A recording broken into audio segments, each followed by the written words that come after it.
There we go.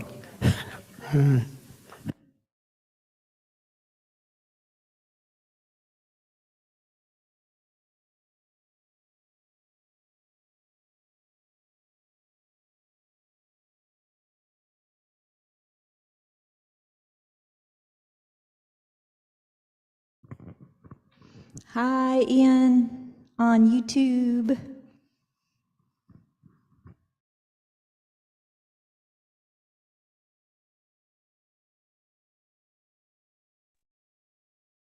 Hi, Ian. Hi, Ian, on YouTube. Hi, Ian's dad on Zoom.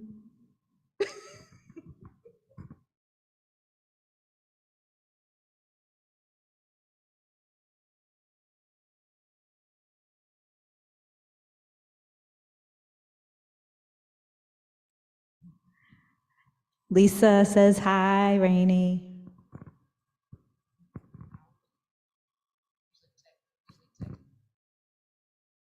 Hello, Lisa. I hope to see you all in person tomorrow.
All right, 7:01.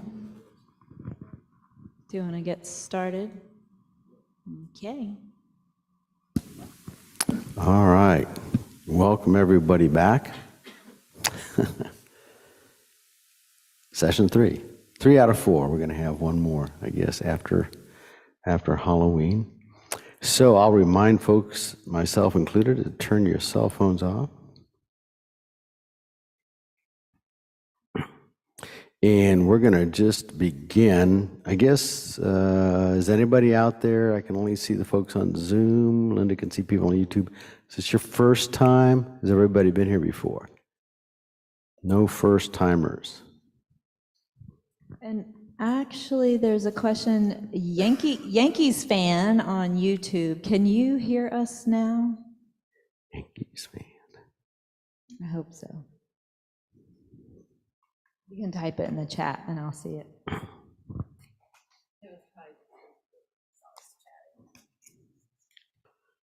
Okay. So we're going to start out with doing just a little bit of meditation for a few minutes. We'd like to kind of start doing it that way. And again, I mentioned this last week, I think for the first time, and I'll mention it every time, hopefully from now on, is set your motivation. Y'all made an effort to come here tonight or to join us online. So just spend a minute and think about why you did that, and recognize that you've got some motivation to be successful at this, or at least to understand it a little bit better. And with that in mind, think about how it's going to benefit you, and probably equally as important, benefit all the people around you that come in contact with you. So just kind of sit with that for a minute. And if you get in your posture that we've talked about before, the 7 points, feet flat, or your hind end flat on the cushion, back straight, hands in your lap, shoulders kind of relaxed, your head, top of your head up a little bit, pulling up, kind of straighten out your back like a stack of coins, your back, chin down a little. Eyes can either be closed or slightly open, and the tongue at the roof of your mouth behind your front teeth. And if you want to start with a 9-round breathing, you can do that, where we're going to hold one nostril closed, inhale, exhale through the other one, doing that 3 times, then reverse, and then through both nostrils. Or just count your breath, be mindful of the breathing.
If your mind wanders off, just gently pull it back to the breath.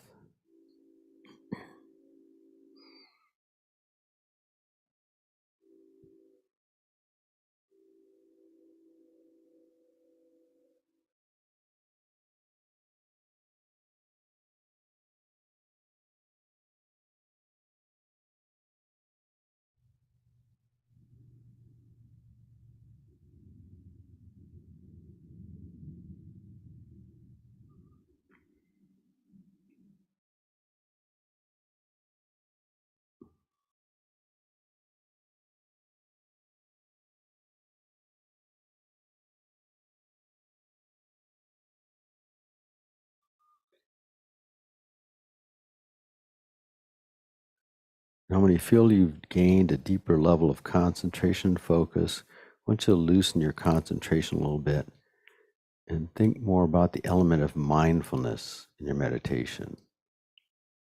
Allow your mind to be a little more expansive. Allow it to be attentive and observant to whatever comes up to notice, regardless of what it is. And again, you don't want to identify with the mental elements arising. Just observe them like a tourist. Allow them to rise as you observe them, pass away without getting involved. Just be aware.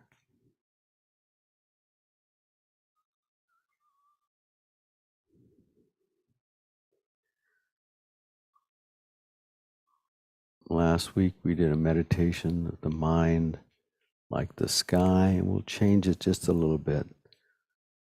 We use our mind like the ocean.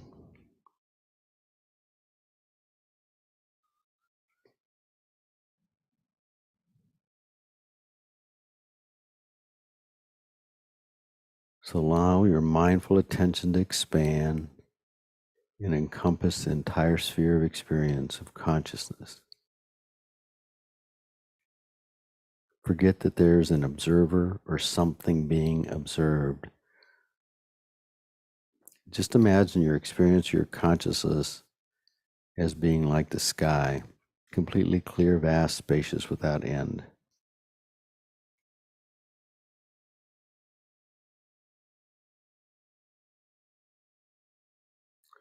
Or now we'll make it the mind like the ocean, and the thoughts and other mental events will be similar to fish swimming through the clear, spacious medium of the water.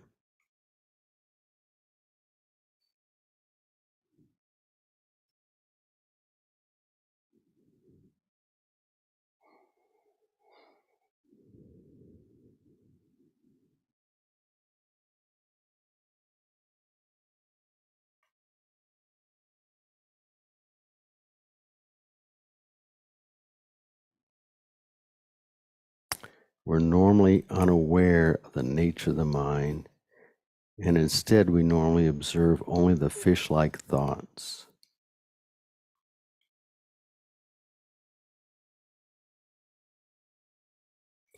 It's almost as if you're observing an aquarium through a large glass wall, and at first you only notice the fish. If someone were to tell you to observe the clear water in which the fish are swimming, you might have difficulty noticing it because of its transparency. By simply realizing the fish could not be swimming unless there was some substance to swim in, we can kind of take our attention away from observing the fish and focus instead on the clarity of the water.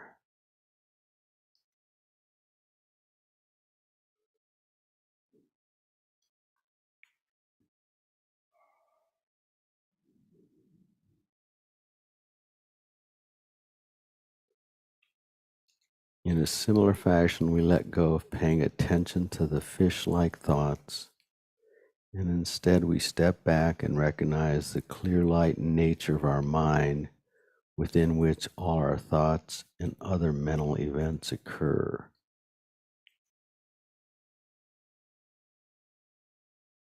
So try to identify our minds like the ocean or that clear spaciousness.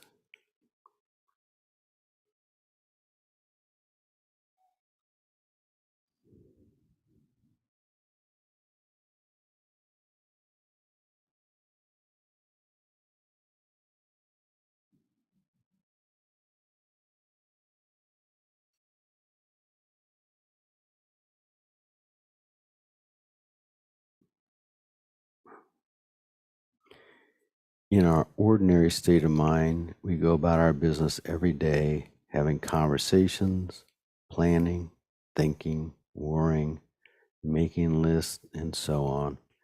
It's as if we're living on the surface of the ocean. All those thoughts and feelings and ideas seem to fill our minds, making lots of waves, lots of turbulence and agitation.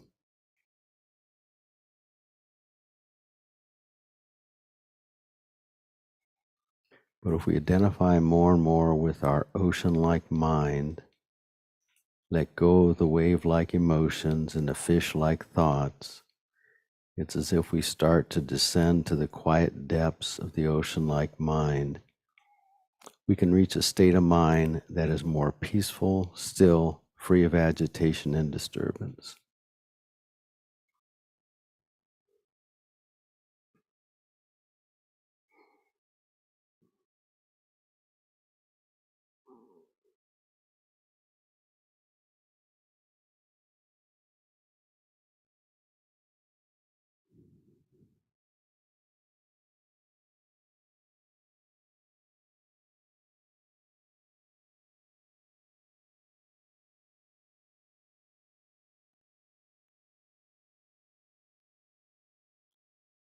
In the example of the aquarium, we will continue to see the fish swimming in front of us as we focus on the water. However, when we focus our attention on the clear light nature of the mind, our thoughts will begin to diminish in intensity and frequency, thereby quieting the mind and enhancing our ability to concentrate.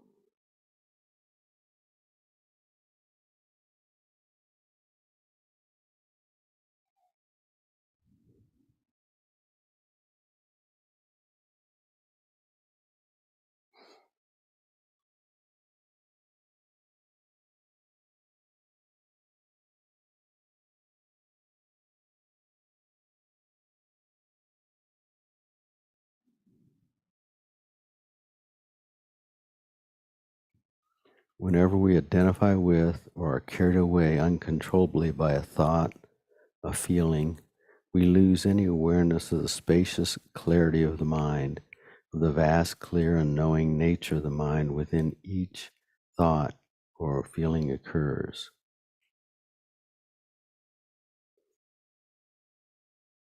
Our perspective becomes small and constricted. It's as if all there are waves, we've lost the ocean.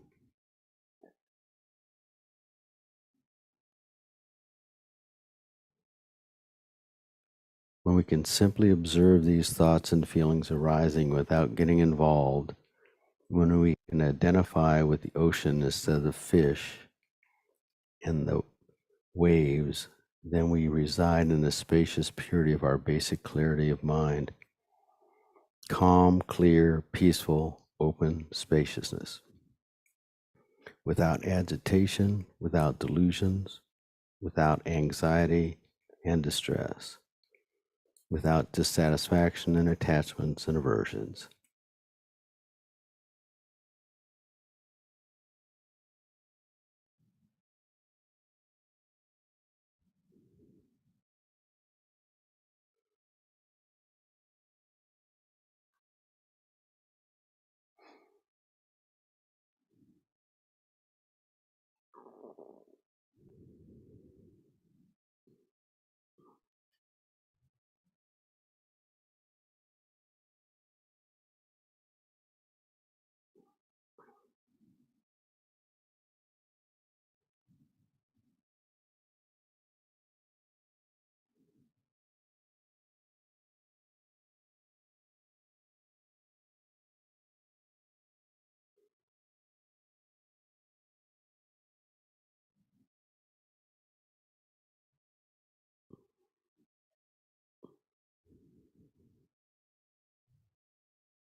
Now take a moment and dedicate all the positive energy you've created through the practice of mindful meditation to becoming a better and better person who is more at peace in life and who can bring more peace and well-being to others in every moment of every day.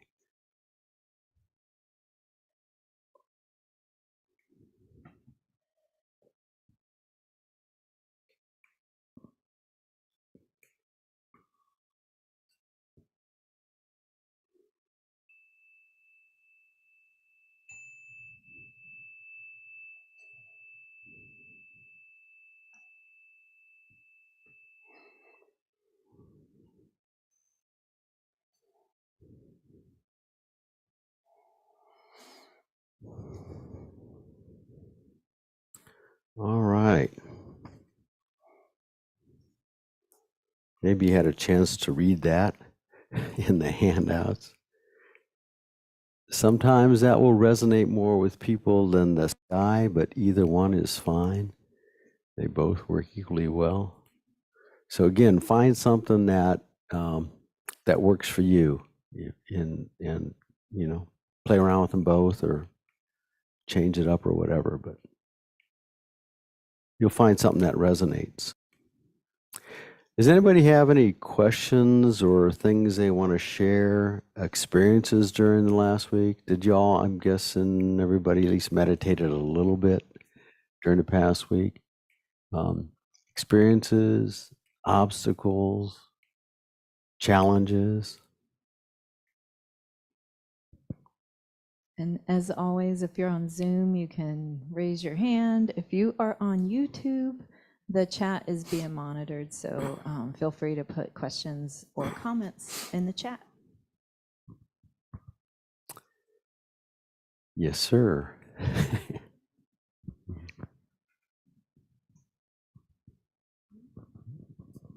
So one thing that resonated with me from last time was the breathing in the white and then breathing out the soot and black. Okay. And so I saw like going and alternating between that and then the ocean, or excuse me, between the sky. Each day was beneficial to kind of like change it up. Very good. But then a obstacle was I tried to go to 20 minutes and my brain was pretty much done at about like 16 minutes on the dot. It was weird. Like 2 days in a row, I didn't have my timer or I didn't look at my timer, and then I was like feeling angsty and like, hey, I need to stop, and then it was done at 16 minutes. Wow. Okay. Okay. What had you been doing prior to that? You start out with, what did you start with? You mean for like meditation? Mm-hmm.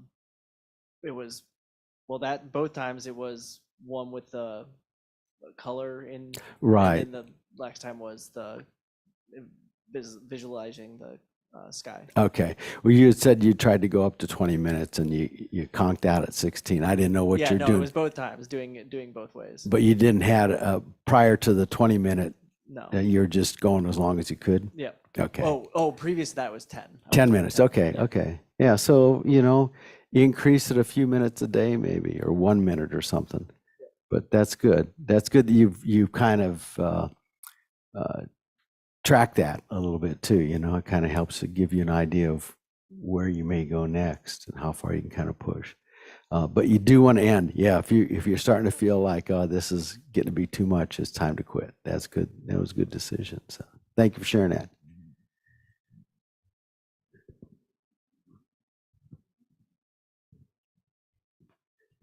According to my timeline, I got 20 minutes to burn doing this.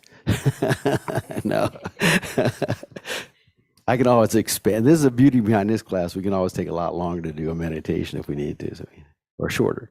Yeah, Lisa. So in trying to learn a little bit more about meditation, I ran across this meditation called japa. And it uses, instead of the visualization, it uses auditory sounds. And I found that really works for me because I'm an auditory person in general. Okay. So basically you, set up like you normally would, and you chant, I guess you chant. And for me, it works with Om, because I can kind of connect with the universe and it's limitless. Right. And everything.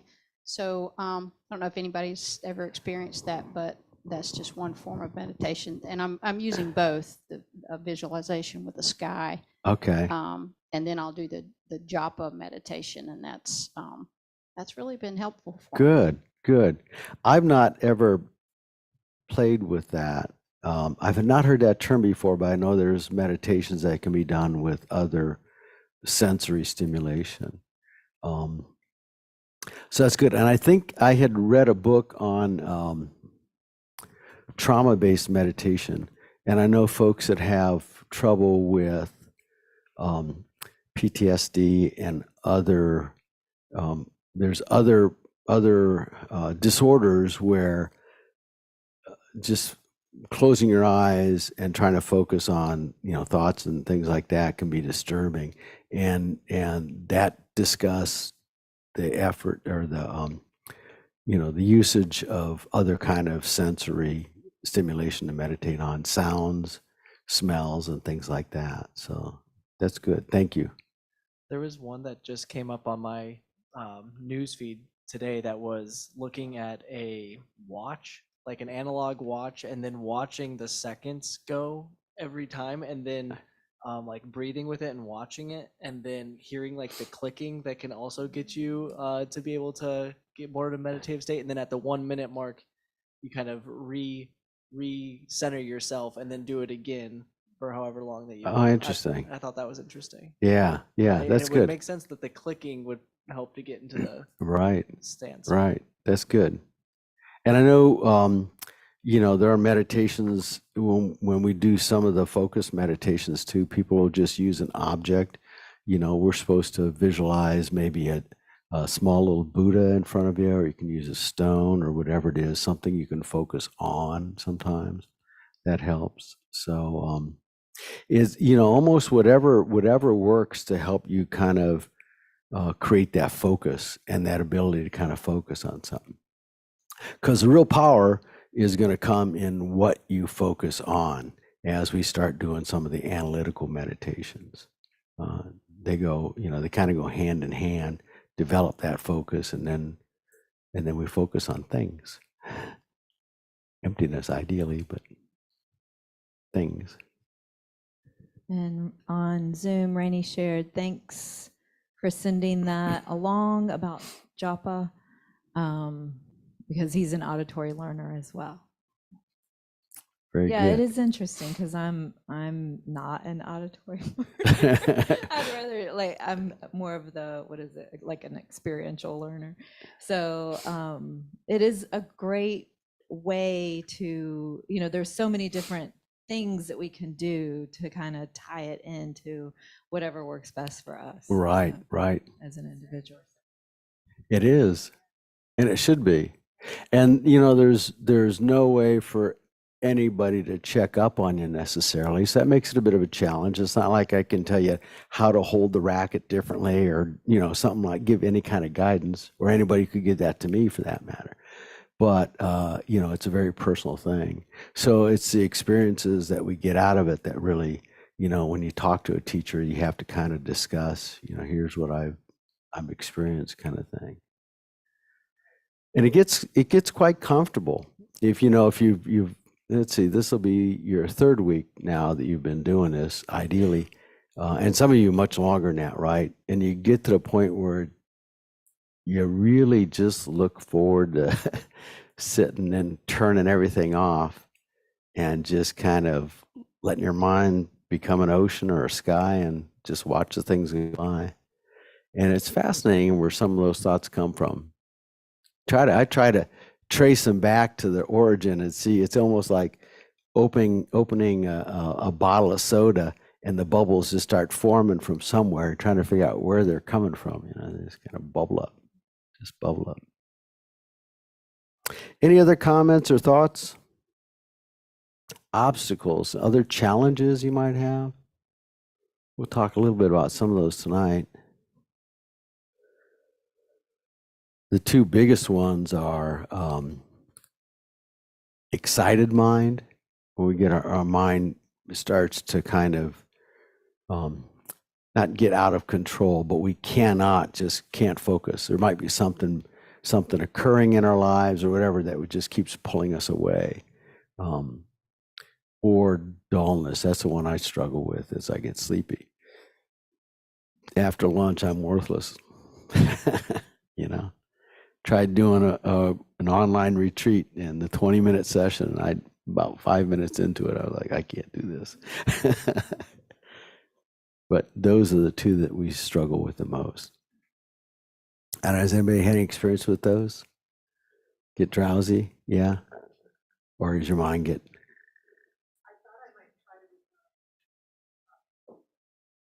Sorry.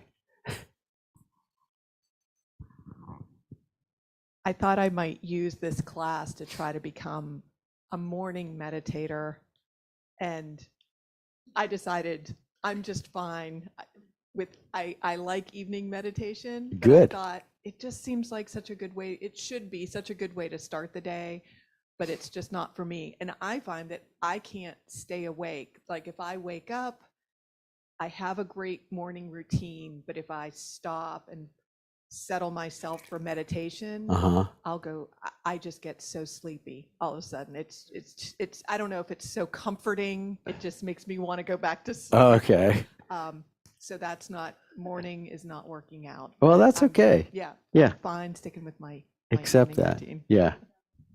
Yeah, you do. Now, but I'll tell you, don't abandon the mornings altogether.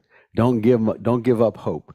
You know, you might work your way back into after, lunchtime or something like that, and kind of just like I'm trying to work my way up. We've got an evening practice now going that works pretty good, and it gives me a chance to kind of reflect on what I could have done differently throughout the day. There are some meditations. They call them like purification meditations that you can kind of think about what you did, and maybe have some regret and try to say you're not going to do it again and try not to do it again. And sometimes that promise is for, I think one of the meditations say for a day, an hour, or even a minute, I won't do that. So but there's different things you can kind of focus on at different times during the day too. So anything else? Any other obstacles?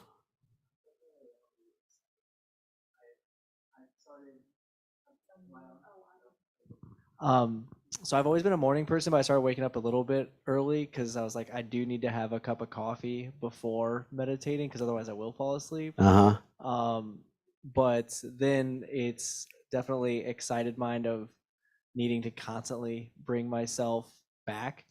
And that could be the caffeine that's probably not helping my cause, but a lot of it is, to your point, like I don't even know like where my mind, how I got on that path of, Right, of right, thought, and right. then being able to bring it back. But Yeah. definitely the excited mind for me. Had you done any meditation prior to this class? Mm-hmm. Okay, a little bit. But very inconsistently. Okay. So, and that's one of the things too, that as we kind of start and it continues, is that, I always thought, boy, I had more control than that, but I guess I don't.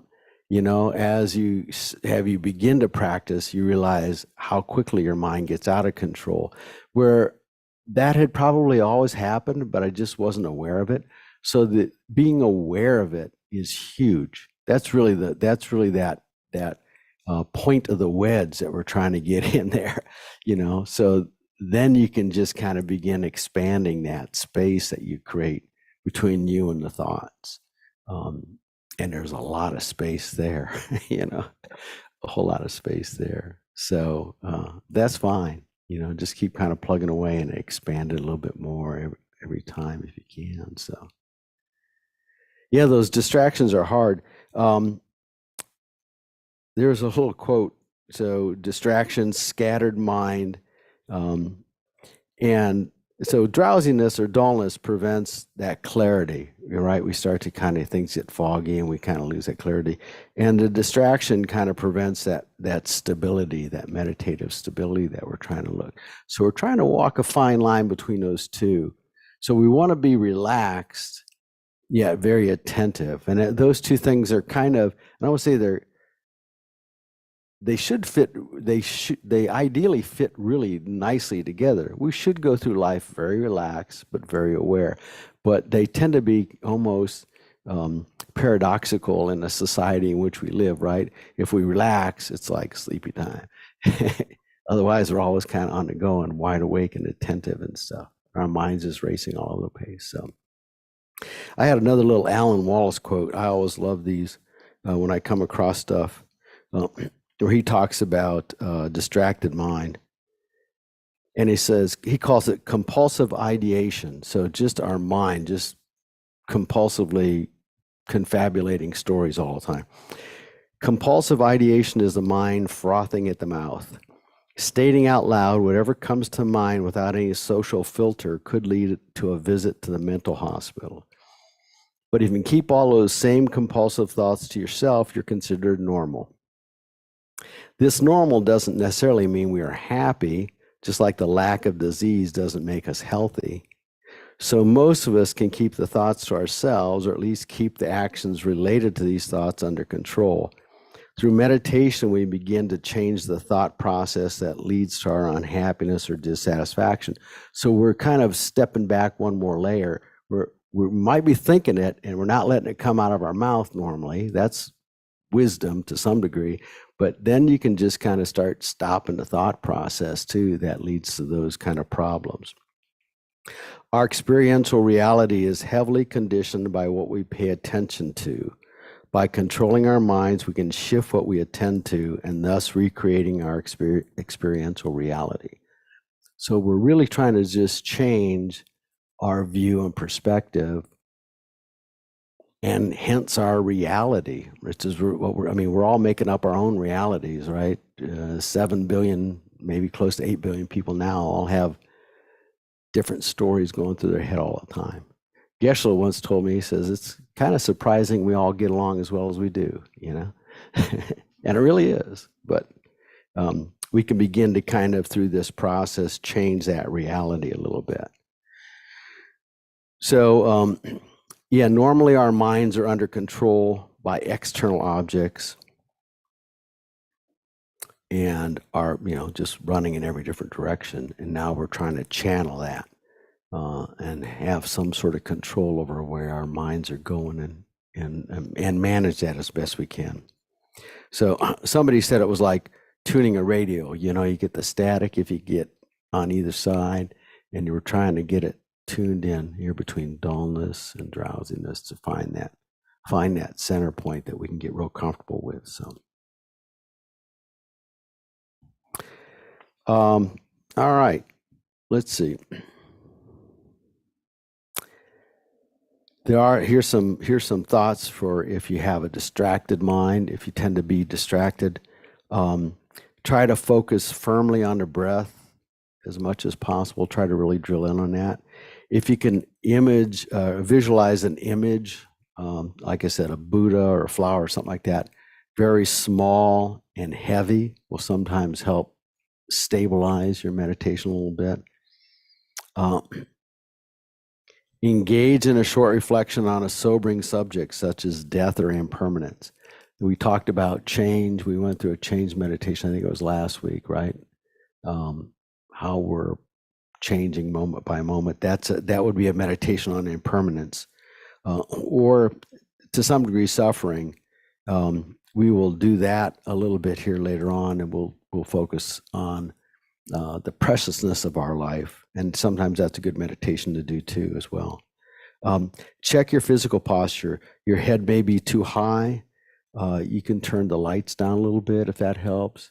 Close your eyes if you have them a little bit open. That may help with some of the distraction. And again, just be patient and easy on yourself. Don't get agitated or frustrated. It'll come. It takes time. This is, like I said, we're practicing piano, or like we're lifting weights or something, exercising. It just takes a long time to kind of get this. It's a continuous process. It's a continuous process. And then if you suffer with drowsiness or dullness, again, check your posture. Make sure that your head's not dropping too far forward. Your spine, make sure it's straight. Sometimes, forcing yourself up in a little better posture can kind of help you stay a little bit more alert. If you have to, keep your eyes open a little bit. Sometimes that helps too. I've been able to meditate with my eyes open, and I can kind of look around, but still not focus on anything externally too, and that helps me quite a little bit. You can turn up the light in the room if possible. Reflect on something joyful, and make sure you're getting enough sleep. Like a sleep that you need, that's causing a problem there too. So, all right. Any other thoughts or comments on those?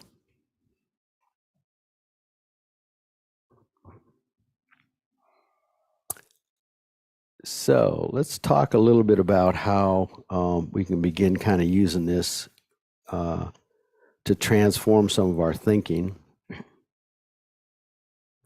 And we're going to try to look at how we can take negative or disturbing states of mind and maybe help kind of change things around a little bit in our meditations. So we've got a meditation we're going to do, and we'll start out with this. This is again one of your handouts, so you'll have this available for you for later on. So once again, sit comfortably and you assume the position, right? You all know what it is by now, hopefully. Legs, back, top of your head, shoulders, eyes, your tongue.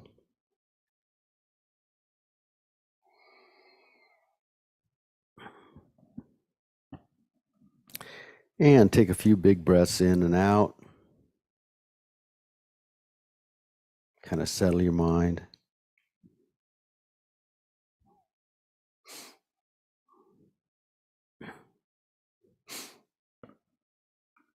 And think for just a second about your intention. We're going to try to train your mind to experience difficulties with a calm, clear, gentle approach.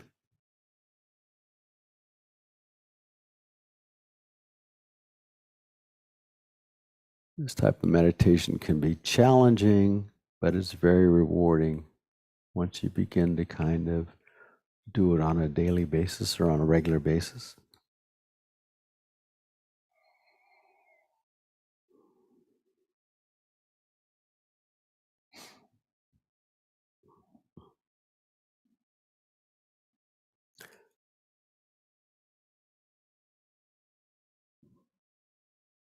And this is a good end of the day meditation too. So spend a few moments thinking about your day and the experience you've had during the day. If you can, focus on difficult situations that may have arisen.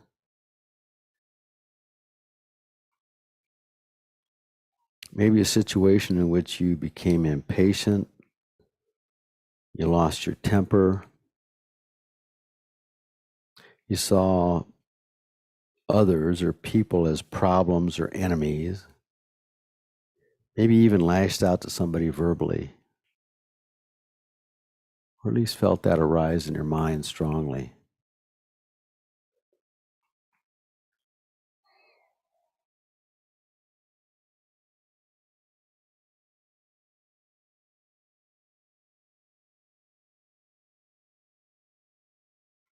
Remembering that the situation is over, that you are simply experiencing memories now of something that is gone and is now in the past. You have that ability. So in doing that, bring a specific difficult situation to mind. And it could have been, if it wasn't today, it could have been any time during the last few days or week. And again, just from your memory, remember what happened from beginning to end. Almost like you're doing a rerun. Watch and observe your mind and your behavior as you replay the situation.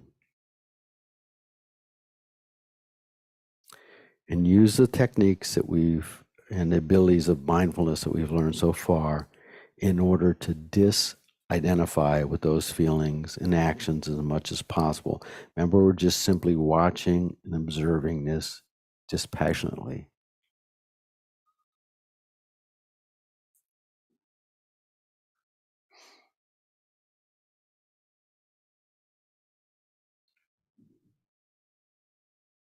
Now think about the disadvantages and harmful nature of the negative responses that took place during that situation.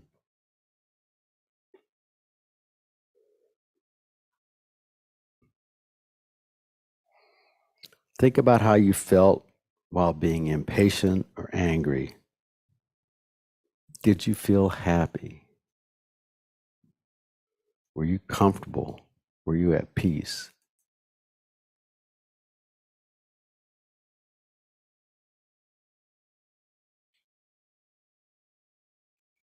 If and when that angry feeling led to angry words and actions, what effect did they have on you?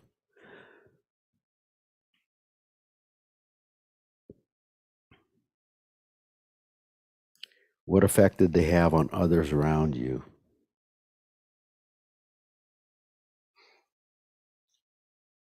Did it make them happy? Did it make the situation easier?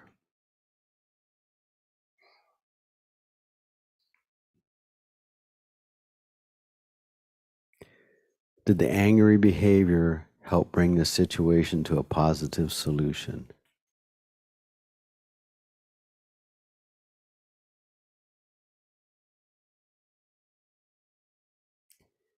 Did it help everyone, yourself and others included, to feel good and understand each other better?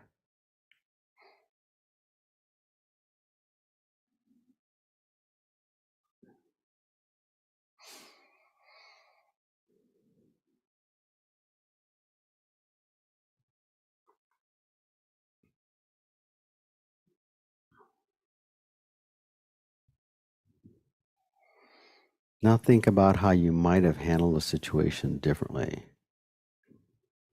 with a calm, balanced, open attitude, without anger or impatience or resentment.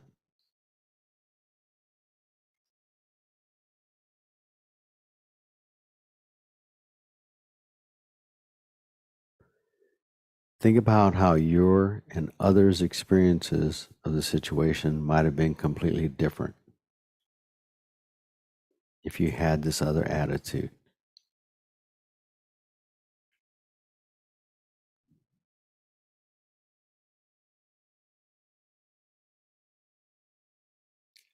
Generate a strong feeling of how extraordinary it would be to be able to manage difficult situations just like this one with a calm and peaceful mind, uncontrolled by anger and agitation.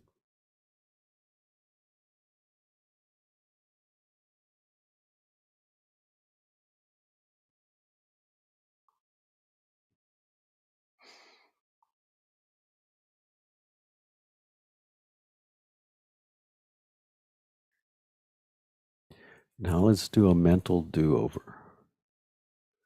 Replay the entire situation in your mind from beginning to end. Imagine it completely differently. Relive the situation and imagine yourself reacting perfectly with warmth and openness towards the other people. Calm, balanced, without any anger or agitation. Imagine how the situation might have played itself out in this totally different way.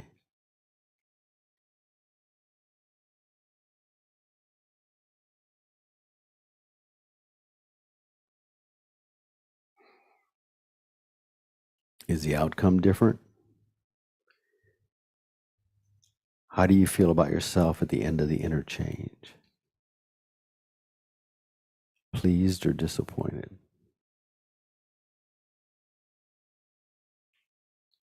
What kind of experience do others have in your replay? Positive or negative?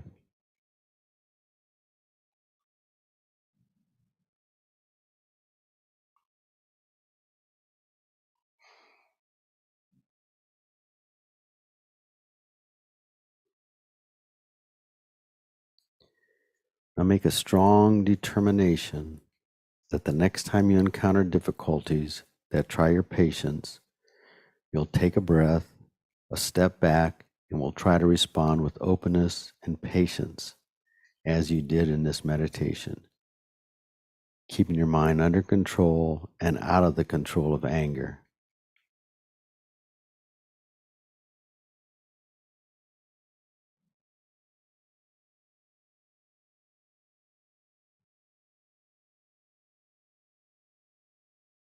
Also, make a strong determination that each time you find yourself responding with impatience, agitation, and anger in the future, you'll practice the same meditation in order to gradually overcome these negative response patterns and train the mind in response with kindness, balance, and patience.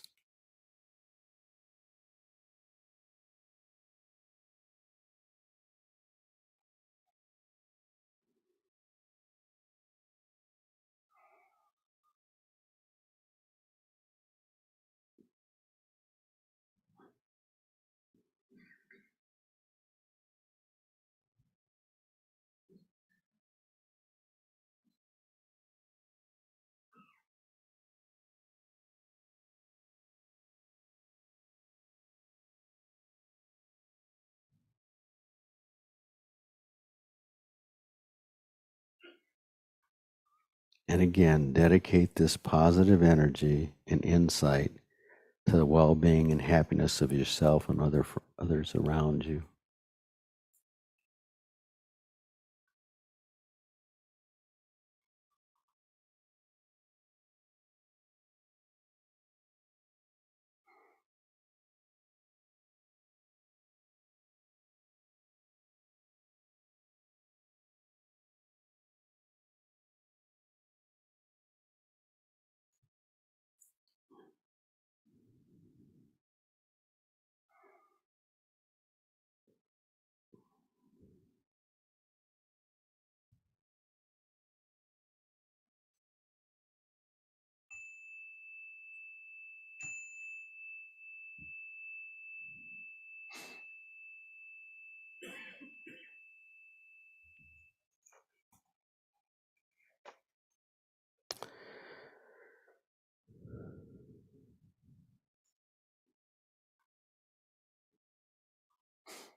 Any thoughts on that one? Was that easy to do or challenge or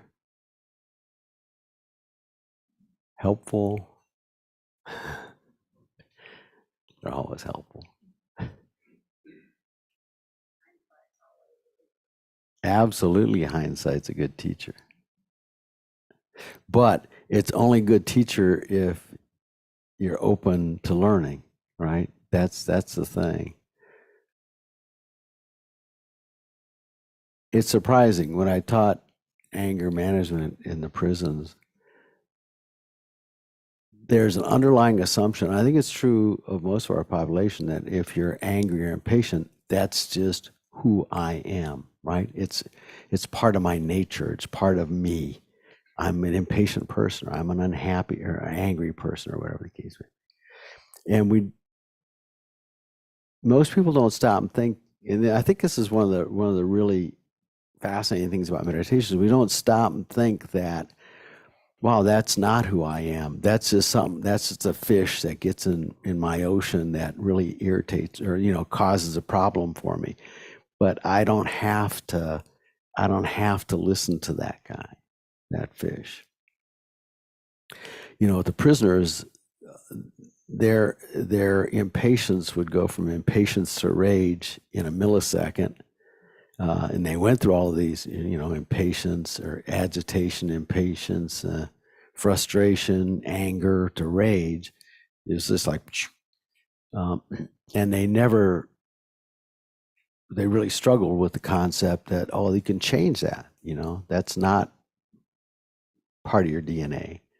That's, your mind's like an ocean, right? It's empty, it's clear. And you just have to start working with those things, those big ugly fish that are in there or whatever, the storm clouds, and realize that you can kind of find a way to change those, make them smaller, make them dissipate or whatever. But it also takes a matter of looking back at what you did and saying, here's what I can do differently the next time. Jeremy and Sean, do you have a comment or question? Oh yeah, this is Jeremy. I just had a comment, which was when you asked if it was challenging, it certainly was for me challenging, because when I heard you say, imagine approaching it calmly, the part of me that was experiencing anger was like, no, I don't really want to approach it calmly. Like, I feel like I have a right to my anger. And Yeah. it was kind of this polarization. I could feel the energy of like, yeah, it might make sense to to be calmer, but then the intensity of the wanting to stay angry. And what was helpful was thinking, well, what happens after that? Who else is affected? And then it's like, well, yeah, how helpful is that? That started to shift. And then the final shift started to come together when I realized, well, I could still have a right, or I could still have like a point of view, but approach it calmly. Like those don't have to be an either or. That's right. I could still say what I want to say in a calm way. So I don't have to betray myself. I can bring that in a calm way. And how would I do that? So it's kind of an interesting internal debate that was going on for quite a while during That was good. Thank you for sharing that. That's Yeah. good. Yeah. Yeah, we think that there's a self-righteousness sometimes that I have the right to be angry. Well, you do, but you also have the choice. And anger doesn't usually make things better. It may get your point across. What is the saying? You can either be right or you can be happy, right? So I mean, sometimes we have to choose, and with these meditations, as they go deeper and deeper, and you start looking at things like compassion, and meditate on some of these, you begin to develop compassion for people who are angry because they don't know any better, I guess. Is that the best way to say it? I was at I think it was a Bruegger's or something. I was stopping to get a cup of coffee, and there were people in line, waiting to get their food. And this guy pulled up in some sports car and double parked it in front of the door, hopped out, came in with a 3-piece suit and started demanding and yelling all sorts of stuff. And everybody was like looking like this guy, like, what's up with him? And for a split second, I had this image of an animal with his foot caught in a trap and, just biting at anything that came near it. And for a second, I had compassion for this guy, which was remarkable for me, because then I kind of fell back into my old way of thinking. But, as you practice these things and begin to work with some of this stuff, you start to recognize that really there's no benefit, right? There's only a benefit in staying calm, and that how you impact the people around you is really gonna make a difference, right? And we've seen that. We've seen people that have acted like jerks before. And I'm not insinuating anything here, but it's just people that get out of control. And it's like they're not gonna, it leaves a bad impression on us all, right? When we see that. And that's part of this meditation too, right? Is how does that impact the people around you? And like you said, that was good. Thank you for sharing that. So that was good. Yeah, this is a challenge. There was a story, about the person who is walking down the street and falls into a hole on the first day. He's going to work or whatever. Day 2, he's walking down the street, and just before he falls in the hole, he goes, "Oh, that's a hole," and he falls into it. And the third day, he comes walking down the street, and just before he gets to it, he goes, "Oh, the hole," and he walked around it, right? And then the fourth day, he took a different street. So we keep falling in that hole, and the purpose of this meditation is to recognize this hole is going to come up again. And is there something I can do to avoid falling into that? Yes, sir. Oh.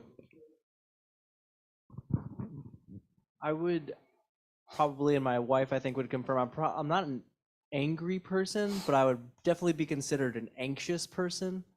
Is it the same thought process of like someone that, if you're dealing with anxiety versus anger, like if anger is like in the moment and you're getting enraged versus like anxiety of future things, is it the same type of contemplation or meditation that you would do when you're retrospectively looking at that state of mind? Probably if it's just an anxiety, probably not, but that's still I guess it depends on how that anxiety is channeled. our terms in Western science aren't, oddly enough, don't seem to be quite as refined as they are in Buddhism. They have this stuff really well categorized. Anxiety is probably, and I'm just speculating here, it's not on any kind of solid ground that I'm standing, but anxiety is probably, worrying about something that's not yet occurred.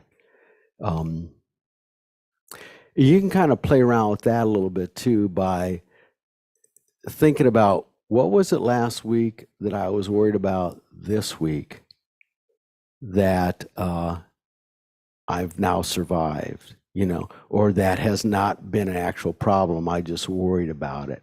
So is that the same kind of anxiety you're talking about, or? Yeah, it definitely that type of thing. But I have noticed in the few weeks of practice where you do start seeing, okay, like to your point, the fish, right? Like, what's that thing that's kind of like swimming through your mind that you can just let keep swimming? Right. Anyway, so there has been like real world implications of bringing the practice into every day. Yeah. So anyway, Yeah. thank you. Yeah, because that is just a fish out there swimming, right? It's not occurred, and it may not occur. I had a colleague that I was working with at the prison, and he was talking about this, where he gets himself worked up about things that are in the future, and he had to make some sort of phone call or something he was all concerned about, and he says, "I'm meditating on a negative thing that has not yet occurred. I'm creating it in my mind when it actually hasn't happened yet." So it's a matter of, that's just another kind of fish, different than anger perhaps, but just another kind of fish that's out there swimming around that you just let go of, just let happen. And it's easier said than done, just like anger is, right? It's easier said than done, but it's just something that we just had to kind of work on. But recognizing that that's an issue is huge. Just like recognizing that anger is your impatience or whatever. Carl, we can say something? Oh, we got to have a microphone, I think. Sorry.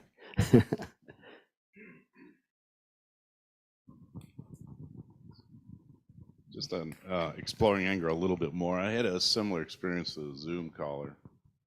Had a hit and run yesterday, and they took off, and we got some pictures. We know who they are, so the cop and I called them, and they started talking about they didn't do it, they don't have any damage, that guy was crazy. And I feel the anger rising in me, right?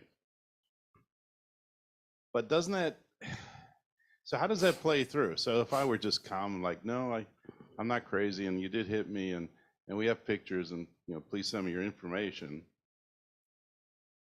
How does that play out? They didn't give me their insurance information. Would I be happier at the end of that conversation? No. And this doesn't right wrongs. Does the anger help? Does it at least get your point across? Let them know that you are serious, that I don't know. Yeah. Well, so I use His Holiness as an example too. I mean, he basically escaped from Tibet, right? He's got a lot of reasons to be angry. He's got no anger towards any people directly. He's got passion for what he's trying to do. Maybe that's a hard one for me to explain. I don't know. Anybody have any thoughts on that? You can still be passionate. You can still be concerned, but probably to get your blood pressure all up and your heart rate up and everything else is not necessarily going to make things any different, right? Yeah, some of them are harder. Some of them are much harder. But Chris. Well, this Sunday, someone was over there and, or was it, anyway, a recent Sunday, Geshe-la was bringing up anger. And this guy over there said, yes, but there's something called justifiable anger. And Geshe-la just let it go. He didn't, and you know, but I I've been coming here a lot. I don't think there's ever, or what I've been taught, or think I've been taught here, is that anger is never good, really, you know. But this guy kind of said that, oh yes, there is. He just hasn't. He hasn't drunk the Kool-Aid yet, and you know. Right. Yeah. Yeah. But that's what his situation reminded me of. Yeah. Thank you. Yeah. No, these some of these things are really difficult, and especially, you know, It'll make it easier, maybe, you know, if something bad happens. For me, I think what I've learned here is that, oh, things are going to go wrong. You know, it's just my karma. Well, that's a whole nother thing. But yeah. if I'm calm about it and I don't get angry, it'll go better to whatever means. You know, I won't leave the situation mad. I won't shoot the guy, or, you know, Right. have a lousy day, something like that, because I learned to think about something that happens. Yeah. Yeah. Yeah. We have, yeah, Lisa. Wait, Kristen, does she need the microphone? I'm sorry. But it is hard. Yeah, it's hard. That's beyond my pay grade to be able to answer that question. Yes, I'll still have the emotion, the anger, but I'm slowly beginning to go, okay, that's not creating good karma for me. I'm going to pay for that at some point in Right. the future. So I try to remember that that's only causing me harm in all ways, and especially for karma, Right. future karma. Yeah. Yeah. And, you know, we haven't talked about karma here. That'll be discussed in other classes. Not Buddhism, not sure. It's Yeah, a little coming bit. up in Yeah, Discovering Buddhism. Discovering Buddhism. Starting the first Monday Yeah. of November. Don all teaching about that? karma. Yeah. All right, with ask Don him that Brown. question. Yeah. But yeah, anger, you know, and then your situation too kind of butts up against the issue of attachment to our possessions. And that's a whole different scope too, that we might skim on that a little bit, but some of these are challenged. Some of them are real challenge, you know. So what I would suggest, if you're going to practice, and I would highly encourage you to practice some of these with situations, try to find things that irritate you. Just irritate, not things that enrage you or anger you, but just things that irritate you, and work on kind of changing that a little bit, because you want to start out with the easy stuff. You know, you're going to still encounter things that enrage you, and it's probably not going to help you yet. But if you start out with things that irritate you, and then you know, maybe even just make you a little impatient, and kind of work with that, and as you get better and better with it, you'll find that it just kind of, it'll grow, and it really serves no purpose at all to get angry, none whatsoever. That's the other thing we were talking to. Geshe was talking about, somebody had brought up in a class not long ago about Western psychology. If you're angry, you're supposed to let it out, you know, don't bottle it in. And their view is not that same. It's, but we talked about it. I think what he was describing is more as you kind of let it dissipate. You just kind of let it, you know, dissipate, I guess is the right term. You recognize it and then just let it go. Yeah, it's just a fish. It's just a fish, you know. So just keep plugging away at it, but try to, as much as possible, practice these are the meditations, and it really you can really begin to kind of make some changes, right? And Kurt, we're glad you're okay. Yes, yes, yes. Yeah. Yeah, I know. Righteousness it's a hard one. It really is. Yeah, we've got the right to be angry, you know? So it's a hard one. So, all right. Any other thoughts on that one? We'll move on. We've got a few minutes left.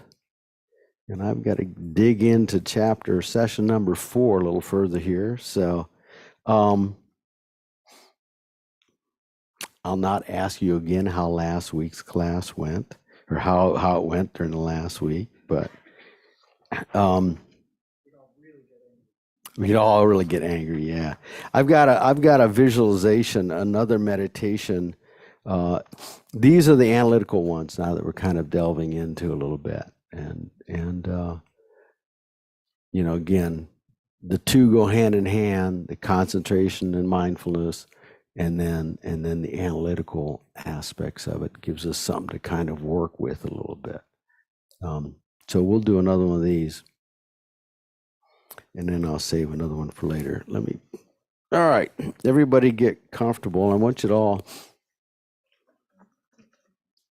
dirty water. Can you all see that? Think about that water a little bit.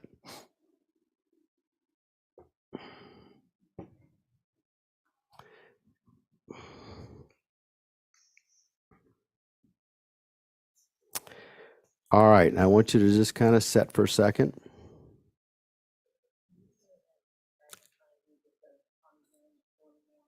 There we go.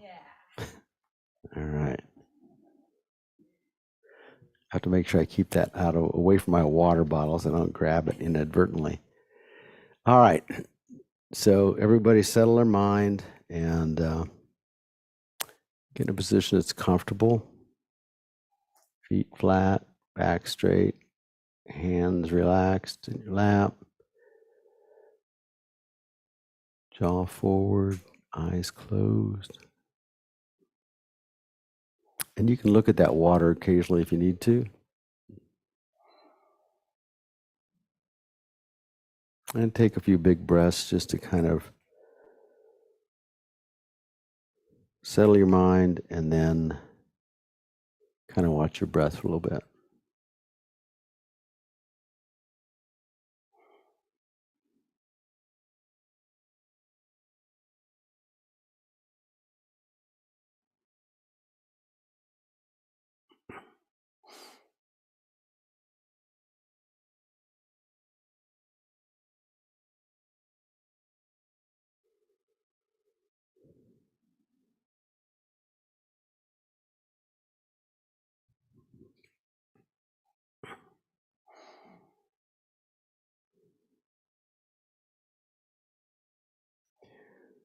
This is going to be a meditation. We're going to kind of think a little bit about what they call precious human life.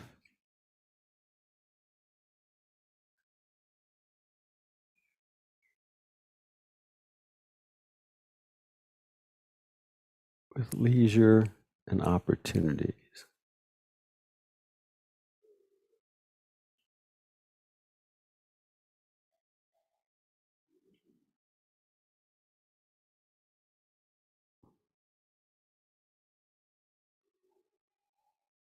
I want you to think about what it would be like if instead of a human's life, you had the life of an animal.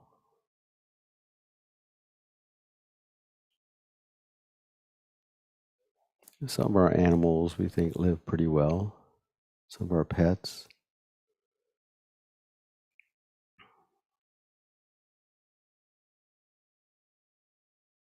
But imagine what it'd be like to be in that body.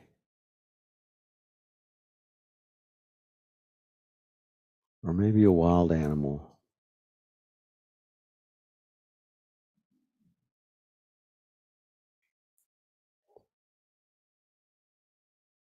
Constantly searching for food.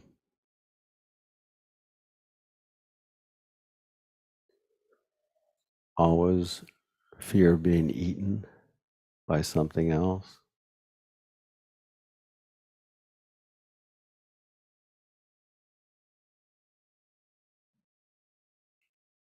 Extreme cold or heat.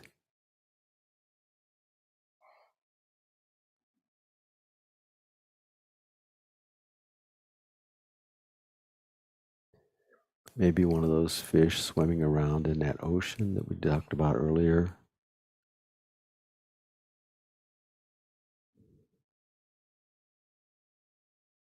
Again, searching for food,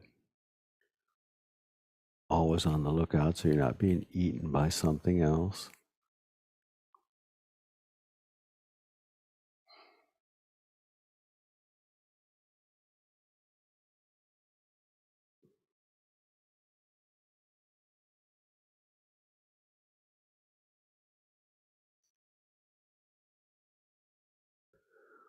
Or imagine you're living in a different part of the world as a human.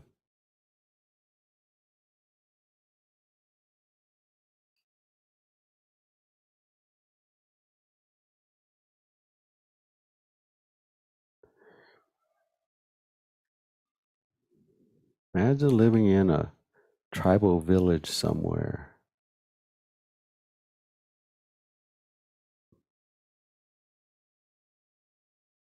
Maybe in Africa.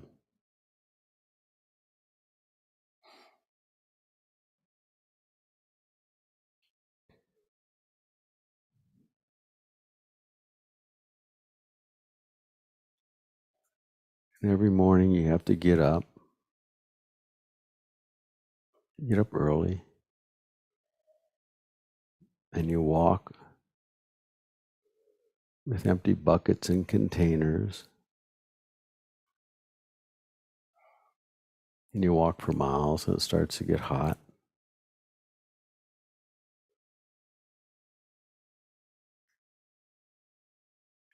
And you come to this, what we would call a big puddle or a pond maybe.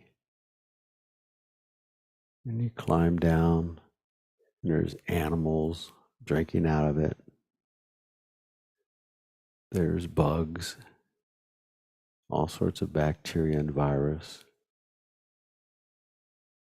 And you take your containers and you fill them with this cloudy water, like what I have in this bottle.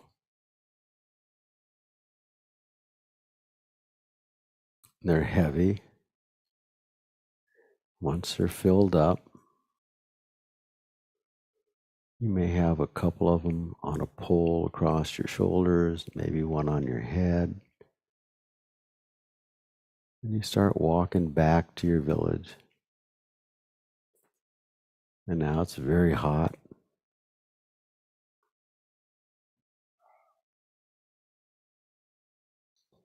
You get back to your village mid-afternoon.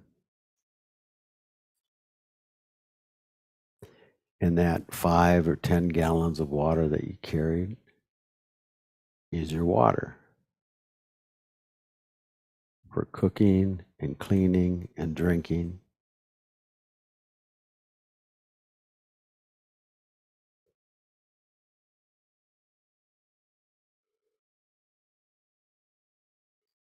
The water, by our standards, would be filthy.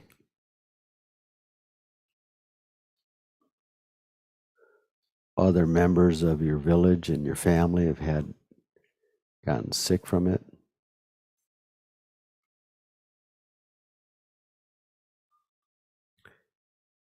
And then the next morning you get up and do the same thing again. And you do that every day, regardless of the rain or the weather, the heat. If you're a child or a female, there's no opportunity for school or learning because you're getting water and then cooking and cleaning and getting water and cooking and cleaning day in and day out.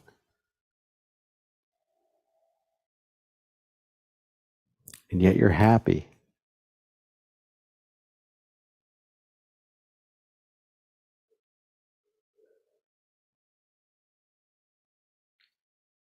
Now think of our situation. We can walk over to a sink, turn a spigot,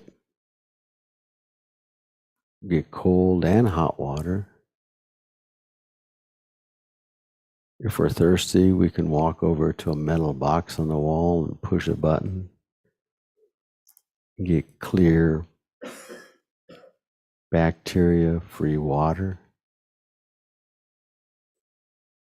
For most of us, that's not very good. We want bottled water, special filtered water.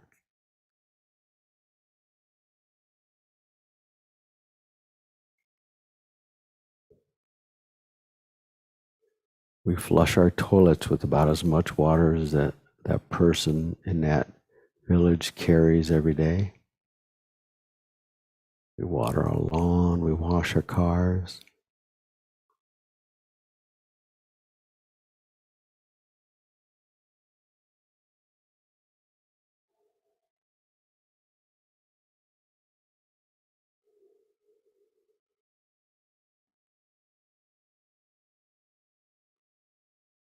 You can think about some of the other things that we have.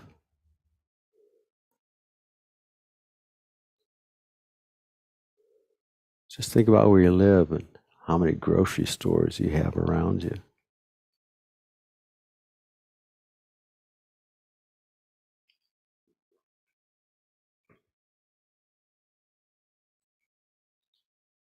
Flip a switch on the wall and the lights come on. We get real concerned if they don't.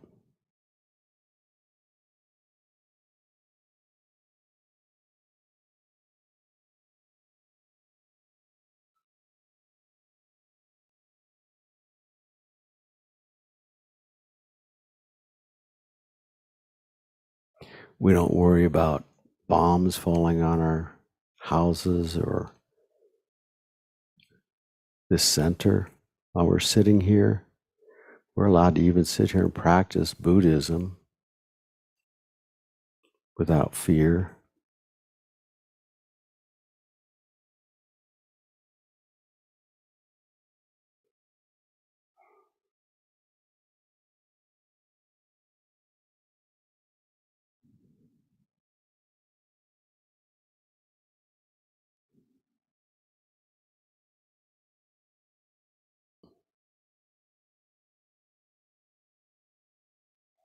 Think of some of the other opportunities you have that just wouldn't be available if we lived in some other part of the world.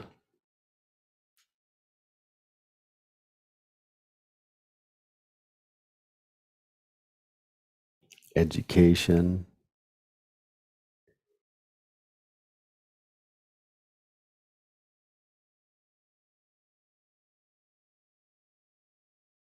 freedom to travel where we want to.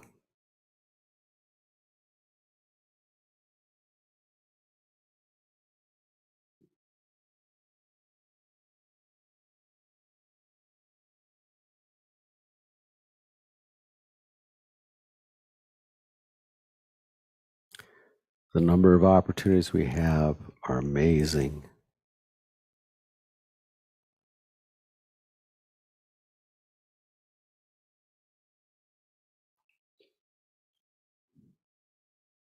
Yet most of us don't have the same level of happiness that some of those people back in that village may have.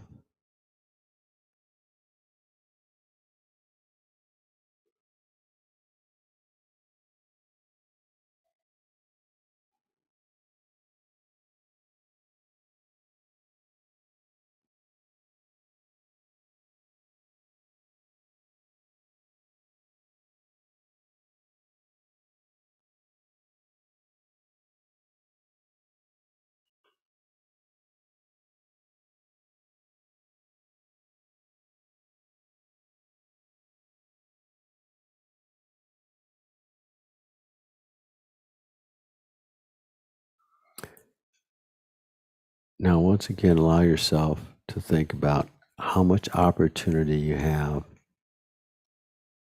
and how fortunate you are to be able to practice this.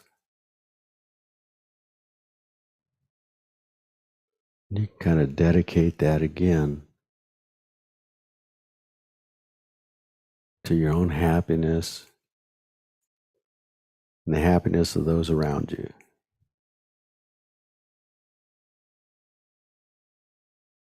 And make a strong determination that you're going to practice this to increase that happiness.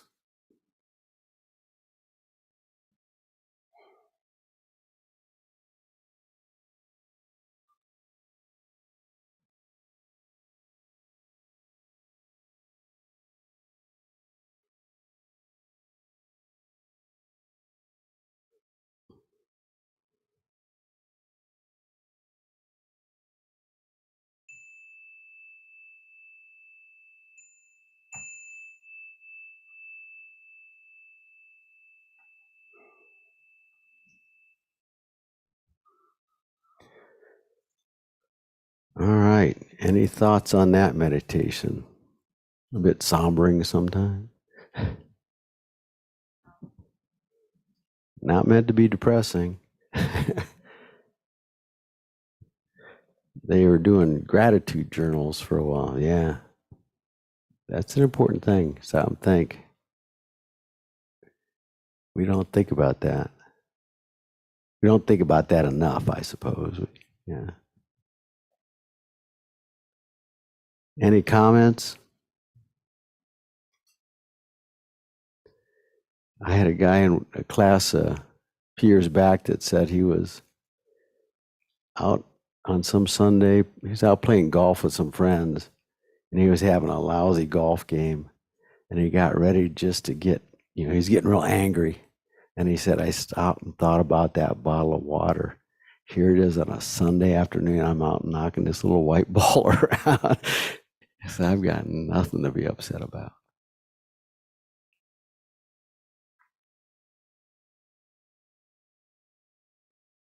Were you going to say something, Kurt? Oh, wait, hang. Sorry.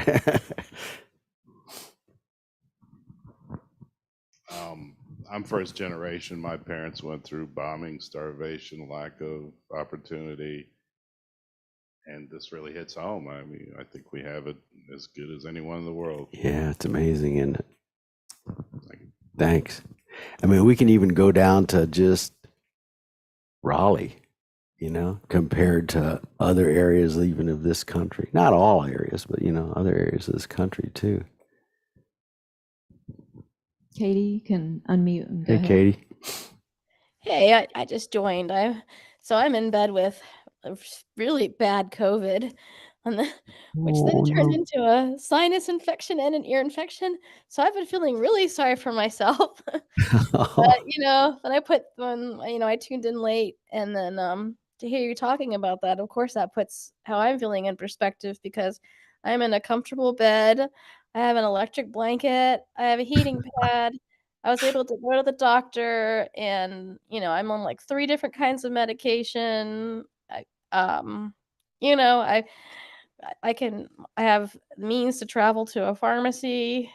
Uh, I can drink plenty of fresh water to help flush out the virus. So yeah, I feel Thank you. very lucky to have not to have COVID, but to be in such a place where it can I'm gonna be fine. This could have killed somebody somewhere else. So Yeah.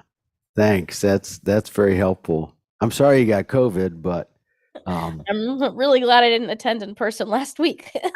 yeah. But even when things are bad, they're not so bad, Yeah. I remember Geshe telling us once that our grocery stores, when he first came here, just amazed him. He said, you have more food in your pet food aisle than we have in our whole grocery stores. Yeah, that's kind of embarrassing. Yeah. And yet a lot of us still, there's like, this is that attachment, that craving, right? It's never enough. There's always something more that we have to strive for. We don't stop and think of where we at on, 8 billion people. plus the number of animals. I'm not going to talk about the hell realms and some of the other realms that they talk about in Buddhism. If you just look at the things around us, the number of animals, and I look at, we had dogs and cats. There's something in there. There's a mind in there, right? That's a sentient being. Anything, a mind possessor. How is it that they got stuck in that body, and I was fortunate to get this one? So. Out of all of the creatures, here we are, pretty much on the top, So we have to just stop and take a look back and see what else there is out there. Go ahead, Katie.